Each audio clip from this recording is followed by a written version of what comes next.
اعوذ باللہ من الشیطان الرجیم بسم اللہ الرحمن الرحیم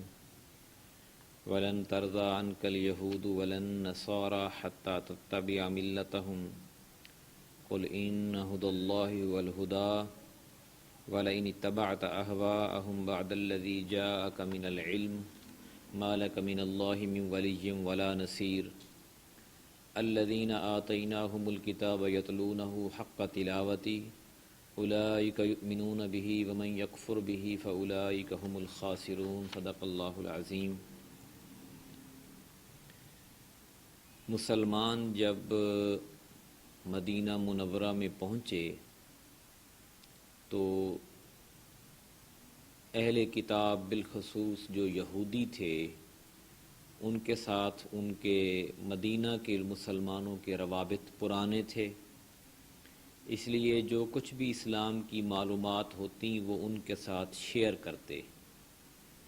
اور وہ یہ چاہتے کہ یہ یہودی چونکہ خود الہامی مذہب کو ماننے والے ہیں تو ہمارے اور ان کے درمیان بہت ساری چیزیں مشترک ہیں، تو یہ ہمارے ساتھ رہیں یا ہم آپس میں ہماری دوستی برقرار رہے۔ تو اللہ تعالیٰ نے یہ فرمایا کہ جو یہودی ہیں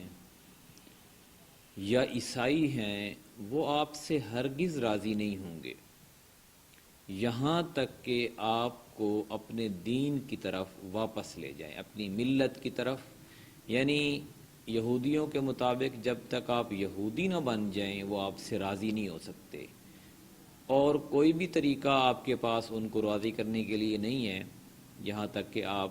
اپنا دین چھوڑ کر ان کے دین کی طرف چلے جائیں۔ اور یہی صورتحال عیسائیوں کے بارے میں بھی اللہ تعالیٰ نے کہی کہ وہ بھی آپ سے راضی نہیں ہوں گے جب تک آپ عیسائی نہ بن جائیں۔ ایک اور جگہ پہ بھی قرآن پاک میں اللہ تعالیٰ نے فرمایا کہ وَدَّ كَثِيرٌ مِّنْ أَهْلِ الْكِتَابِ لَوْ يَرُدُّونَكُم مِّن بَعْدِ إِيمَانِكُمْ كُفَّارًا، کہ بہت سے اہل کتاب ان کی خواہش ہے کہ کسی طرح تمہیں تمہارے ایمان لانے کے بعد دوبارہ کافر بنا دیں، یعنی وہ چاہتے ہی نہیں ہیں کہ وہ آپ مسلمان رہیں بلکہ وہ آپ کو اسلام سے دور کرنا چاہتے ہیں۔ تو جن کے ساتھ آپ دوستیاں نبھانا چاہتے ہیں وہ تو آپ کو اسلام سے اصل میں دور کرنا چاہتے ہیں اور وہ آپ کے دوست ہو بھی نہیں سکتے۔ حسدا من عند انفسہم، ان کے دل میں حسد ہے، اسی وجہ سے وہ چاہتے ہیں کہ آپ کو راہ راست نہ مل سکے۔ من بعد ما تبین لہم الحق، بعد اس کے کہ ان کے سامنے حق واضح ہو چکا ہے۔ بہرحال آپ ان سے الجھو نہ، فاعفوا واصفحوا، معاف کر دو ان کے اور درگزر کا طریقہ اختیار کرو یہاں تک کہ اللہ اپنا حکم بھیج دے، اور اللہ ہر چیز پر قادر ہے۔ ایک اور جگہ فرمایا کہ ما یود الذین کفروا من اہل الکتاب ولا المشرکین ان ینزل علیکم من خیر من ربکم، کہ اہل کتاب میں سے جو لوگ کافر ہیں اور جو مشرکین ہیں وہ یہ چاہتے ہی نہیں ہیں کہ تمہارے رب کی طرف سے تمہارے اوپر کوئی بھلائی نازل ہو، یعنی وہ تو تمہارے دنیا کا بھی فائدہ نہیں چاہتے اور آخرت کا بھی فائدہ نہیں چاہتے، اس لیے آپ انہیں ہرگز دوست نہ بناؤ۔ اور اس کا تذکرہ قرآن پاک کی سورہ نساء کی آیت نمبر 144 میں بھی اللہ نے کیا ہے، یا ایھا الذین آمنوا لا تتخذوا الکافرین اولیاء من دون المؤمنین، اے لوگو جو ایمان لائے ہو مومنوں کو چھوڑ کر کافروں کو اپنا دوست ہرگز نہ بناؤ۔ آج کی ان آیات میں بھی یہی بات ہے جس کا ترجمہ اس طرح ہے، اور یہود و نصارہ آپ سے ہرگز راضی نہ ہوں گے یہاں تک کہ آپ ان کے دین کی پیروی کرنے لگیں۔ آپ فرما دیجئے کہ اللہ کی طرف سے ملنے والی ہدایت ہی اصل ہدایت ہے، اور البتہ اگر آپ نے ان کی خواہشات کی پیروی کی یا پیروی کرنے لگے اس کے بعد کہ تمہارے پاس علم آ چکا ہے تو اللہ کے سامنے پھر تمہارا کوئی دوست اور مددگار نہیں ہوگا۔ اللہ کے مقابلے میں یا اللہ کے علاوہ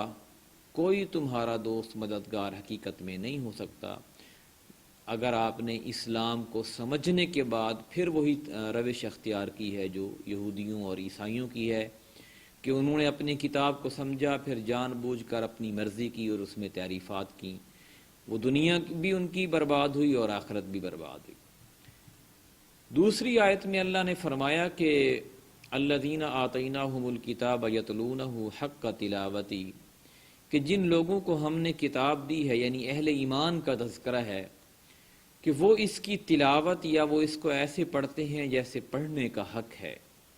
اور وہی لوگ اس کے اوپر ایمان لے کے آتے ہیں۔ اولئک یؤمنون بہ ومن یکفر بہ فاولئک ھم الخاسرون، اور جو شخص اس کا انکار کرے تو ایسے لوگ نقصان اٹھانے والے ہیں۔ یعنی قرآن کا مدعا یہ ہے کہ جو اہل ایمان ہیں وہ قرآن کو پڑھیں، اس کو سمجھیں اور اس کے مطابق اپنی زندگی سنواریں، اپنا راستہ متعین کریں، اسی کے مطابق